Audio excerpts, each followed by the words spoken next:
(2000년대) 초반 전술가들은 존 14라는 공간에 주목했습니다.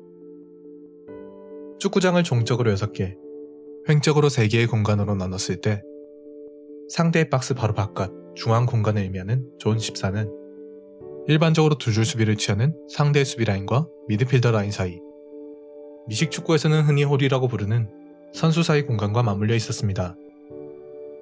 축구는 측면보다 중앙이 위협적인 공간이기에 이 공간을 얼마나 잘 활용하느냐가 팀의 득점력과 직접적으로 연관이 있었죠. 그래서 수많은 판타지 스타들이 이 공간을 활용했고, 시대는 바야흐로 10번 플레이메이커의 전성시대였습니다. 그런데 점점 이 공간이 중시되기 시작하자 많은 팀들이 이 공간을 막아세울 방법을 찾기 시작했습니다. 가장 일반적인 방식이 4-4-2나 4-2-3-1 대응의 플랫한 미드필드 구성에서 한 명의 선수를 빼내어 두 줄 수비 라인 사이를 지키도록 만드는 방식이었죠. 이제 구멍이 메꿔졌습니다. 그리고 10번은 더 이상 골 공간에서 움직일 수 없었죠. 10번 플레이메이커의 시대가 저물었다는 평가가 2000년대 후반부터 나오기 시작한 것은 큰 틀에서 4-3-3으로 축구 전술의 주류가 변화한 것과 맞물려 있었습니다. 감독들은 이제 존 14를 대체할 공간을 찾아야만 했습니다. 그리고 발견한 공간이 풀백과 센터백의 사이, 기존의 측면과 중앙에 3개의 공간 분류로 나눴을 땐 주목되지 않았던 하프 스페이스였죠. 시대는 이제 윙포드들의 전성시대가 되었습니다. 리오넬 메시와 크리스티아노 호날두라는 축구사에 남을 만한 걸출한 선수들이 이러한 시대의 요구에 따라 이 하프 스페이스를 본격적으로 공략하며 그 가치를 올리기 시작했죠. 기존의 4-4-2나 그 4-4-2에서 빅앤스몰 공격수 중 한쪽이 내려와 형성하는 고전적인 4-2-3-1의 경우 윙어들이 측면을 중심으로 가는 것이 일반적이었습니다. 기본적인 이들의 임무는 직선적으로 전진하여 공을 박스 안으로 배급하는 것이었죠. 자연히 크로스 능력이 좋은 측면 자원과 박스 안에서 높이로 타격하는 타겟맨으로부터 비롯되는 득점 루트가 굉장히 중시되었습니다. 그런데 4-3-3 혹은 3의 중앙에 서게 되는 선수가 공격수로 뛰기보다는 후방이나 측면으로 빠지게 되는 현대적인 4-2-3-1의 경우 이야기가 조금 달랐습니다. 투톱이 아니라 원톱을 중심으로 한 체제가 형성되면서 측면 공격수들이 중앙으로 파고들어올 공간이 만들어졌고, 그들이 안으로 파고들어와 중앙 공격의 숫자를 늘리는 방식이 일반적인 운영 방식이 된 것이었습니다. 그리고 이들이 자신들을 마크하는 사이드백을 벗겨내고 가장 먼저 마주하게 되는 공간이 바로 하프 스페이스였죠. 크루이프즘의 4-3-3을 계승하는 스페니시 축구가 가져온 충격이 본격적으로 세계 축구를 지배하기 시작했습니다. 이제 윙어들은 더는 바깥 공간에서 클래식한 스타일로 뛰지 않았고, 대신 안으로 좁혀 들어와 반대발로 슈팅을 노리는 인사이드 포워드로 변모하였죠. 그리고 그로 인해 비는 측면 공간에서는 사이드백들이 넓게 전진하여 공격을 지원하게 되었습니다. 하프 스페이스가 정말로 위협적인 이유는 좌우 어느 쪽으로 공격을 전개하건 틀어막고 지키기만 하면 되던 존 14와 달리 하프 스페이스는 양쪽으로 형성되기에 부분 전술을 통해 충분히 그 공간을 창출해낼 수 있다는 점이 있었습니다. 하프 스페이스의 한 축을 담당하는 사이드백들은 오버랩하는 상대 측면 자원을 막아야 하는 임무가 있죠. 이들이 라인의 말단이기에 측면의 침투가 이뤄지면 이들은 어쩔 수 없이 그쪽 공간을 수비하러 이동할 수밖에 없습니다. 그러면 자연히 하프 스페이스에 형성되는 홀 공간이 넓어지게 되었죠. 이 공간 간격을 좁히기 위해 센터백이 움직이면 중앙의 존 14가 넓어지고, 그렇다고 대형 전체가 이동하면 반대쪽 측면이 열리는 문제가 생깁니다. 공이 사람보다 빠르기에 이 경우에 횡전환은 굉장히 유용한 무기가 되겠죠.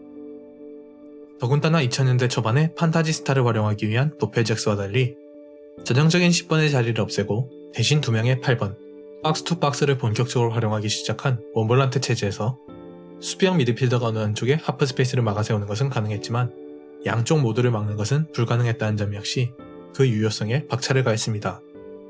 2명의 수비형 미드필더가 기용되었다면 양쪽의 하프 스페이스를 분담하여 막을 수 있었겠지만, 원볼란트 체제에선 선수들의 수비 복귀 이전까지 어느 한쪽 공간이 열리게 되죠. 이것을 밀집과 집중, 횡 전환으로 풀어내는 것이 공격 전술의 과제가 되었습니다. 그리고 플랫하게 선수들이 배치되었던 과거의 전술들과 다르게 하프 스페이스를 활용하는 방식에서는 선수들이 기본적으로 엇갈려 서게 된다는 점 역시 상당한 이점이 있었습니다. 상대 전진을 막기 위해 선수를 대응시키는 수비 구성 방식의 기본 원칙은 직선적인 전진과 전개를 막아세우는 데는 상당히 유효하지만 대각선 방향으로의 패스 루트를 차단하기엔 무리가 있었습니다. 플랫한 선수 배치를 막는 것에선 선수의 전진 루트와 패스 루트를 동시에 막아설 수 있었지만 엇갈려 서는 배치는 전진 루트와 패스 루트가 어긋나므로 그것을 동시에 막아세울 수 없다는 것이죠. 4-2-3-1보다는 4-3-3이 이상적인 대응이라는 크루이프의 표현처럼 패스를 통한 공 점유를 위해선 공격 상황에서 선수들이 엇갈려 서는 것이 이상적이었습니다. 선수들은 더 이상 골문을 정면으로 바라보는 것이 아니라 살짝 틀어진 대각선 방향의 포지셔닝을 취하기 시작했고 그만큼 더 많은 공간을 바라볼 수 있게 되었죠. 시야가 넓어진 만큼 압박에 대한 대처도 쉬워졌고 패스 선택지도 늘어났습니다. 이 패스 루트를 차단하기 위해선 수비 대응 역시 엇갈려서야 하는데 이 경우에는 공을 가진 선수의 전방 공간을 열어준다는 문제가 있죠. 하프 스페이스는 단순히 공격 전술의 변화라거나 10번의 세태와 같은 차원에서만 주목받은 공간이 아니었습니다. 보다 본질적으론 축구 전술의 큰 흐름이 4-4-2로 대변되는 플랫 대응에서 점차 스페니쉬 4-3-3으로 넘어오면서 공간을 보다 효율적으로 활용하고자 하는 그 구상에서 비롯된 영역이었죠. 최근 축구 트렌드에서 많은 팀들은 양 측면과 하프 스페이스, 그리고 중앙 공간에 각각 한 명씩의 선수를 공격 상황에 배치하는 2-3-5 혹은 3-2-5 형식의 공격 전개 방식을 취하고 있습니다.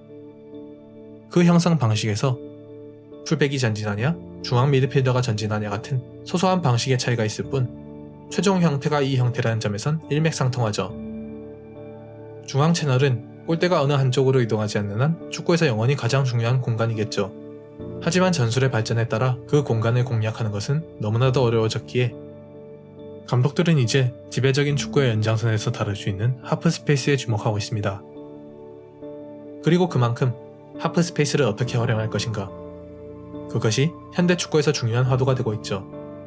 이 공간을 상대보다 잘 활용하는 팀이 경기에서 득점하고 승리한다는 명제가 점점 유해지는 만큼 축구 전술 역시 발전하고 있습니다. 오늘 영상은 여기까지입니다. 영상이 유익하셨다면 좋아요와 구독, 알림 설정까지 부탁드립니다. 다음번엔 더 알찬 전술 이야기로 돌아오겠습니다. 시청해주셔서 감사드리며 다음 영상에서 뵙겠습니다. 지금까지 유나이티드 읽어주는 남자 정진이었습니다.